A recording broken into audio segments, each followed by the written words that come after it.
नमस्कार, आदाब। आप देख रहे हैं जेड लाइव टीवी। शुरू करते हैं खबरों का सिलसिला। अलीगढ़ के अतरौली क्षेत्र के काजिमबाद गांव में दलित समाज की बारात पर हुए हमले को लेकर राजनीतिक हलचल तेज हो गई है। शनिवार को समाजवादी पार्टी के वरिष्ठ नेता और राज्यसभा सांसद रामजीलाल सुमन घटनास्थल पर पहुंचे और पीड़ित परिवार से मुलाकात कर न्याय का आश्वासन दिया। उन्होंने इस घटना को दुर्भाग्यपूर्ण बताते हुए योगी सरकार पर तीखा हमला बोला।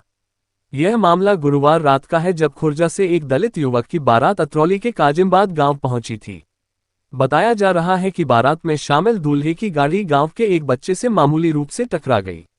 इस पर गांव के कुछ दबंग, जो लोधे समाज से बताए जा रहे हैं, भड़क गए और उन्होंने पहले गाड़ी के ड्राइवर को पीटा और फिर दूल्हे पर हमला कर दिया।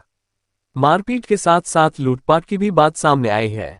अचानक हुई इस घटना से बारात का माहौल दहशत में बदल गया और बारातियों को जान बचाकर भागना पड़ा। घटना की जानकारी मिलते ही सांसद रामजीलाल सुमन ने अतरौली पहुंचकर पीड़ित पक्ष से मुलाकात की और पूरी घटना की जानकारी ली। उन्होंने कहा कि यह केवल एक जातिगत हमला नहीं, बल्कि सामाजिक टकराव का संकेत है। उन्होंने कहा, यह बाबा आदम का जमाना नहीं रहा। नई पीढ़ी के दलित नौजवान अब पुरानी मानसिकता और अन्याय के माहौल में जीने को तैयार नहीं है। हर वर्ग में अब सम्मान की भूख है और समाज को इस टकराव से बचाने की जरूरत है। गीता की बारात यहाँ आई थी और जो कुछ हुआ उससे आप लोग भली भांति परिचित हैं। बारात पर हमला हुआ, दूल्हे को मारा गया, ड्राइवर को मारा गया। शादी का जो सामान था, जैसा कि उनके पिताजी ने बताया, वो भी लूट लिया गया।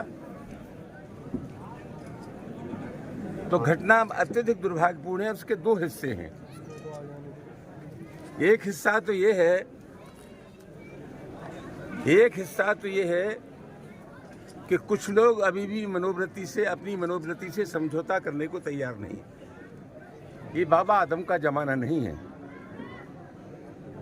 कुछ लोग अपनी मनोवृत्ति से समझौता करने को तैयार नहीं है और नई पीढ़ी के जो दलित नौजवान हैं, उन्होंने दुनिया की क्रांतियां पढ़ी हैं, वो उस माहौल में रहने को तैयार नहीं है जिस माहौल में उनके पुरखे रहा करते थे। तो एक तो राजनीति से दूर ये दो धाराओं का टकराव है कि हर वर्ग में सम्मान की भूख पैदा हुई है, वो जिसकी जिंदगी जीना चाहते हैं। तो एक सवाल तो ये है और मेरा आग्रह है कि समाज के टकराव को टाला जाए। मेरी उन लोगों से का आग्रह है कि उनमें सद्बुद्धि आए और वे सोचें कि वो ज़माना 150-200 पुराना ज़माना नहीं है। ये 21वीं शताब्दी में हम लोग रह रहे हैं और यहाँ सब लोग सम्मान की ज़िंदगी जीना चाहते हैं। दलितों में भी नहीं। एक पक्ष तो इसका ये है कि समाज की मनोवृत्ति बदलनी चाहिए। दूसरी बात ये है कि पूरे उत्तर प्रदेश में ताबड़तोड़ घटनाएं हो रही हैं। अकलियत के लोगों पर अत्याचार की, पिछड़े और दलितों पर अत्याचार की, और ये घटनाएं होने के बाद जो संदेश देना चाहिए सरकार को कि साहब हम प्रभावी कार्रवाई कर रहे हैं, वो संदेश कहीं से जा नहीं रहा है।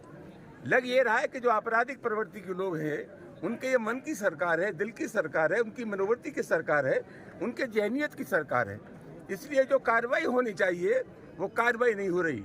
हम सरकार में भी रहे और सड़कों पर भी रहे। हम सरकार के मिजाज को जानते हैं। सरकार का इकबाल काम करता है, सरकार का खौफ काम करता है। योगी सरकार का कोई इकबाल नहीं, कोई खौफ नहीं है। इसलिए जो आपराधिक प्रवृत्ति के लोग हैं, उनके लिए दिल की सरकार है, उनकी मुफीद सरकार है। स्थिति बहुत दुर्भाग्यपूर्ण है। हम परिवार के लोगों को, सतपाल को, उनके पूरे परिवार को, अपने मित्रों के साथ जो समाजवादी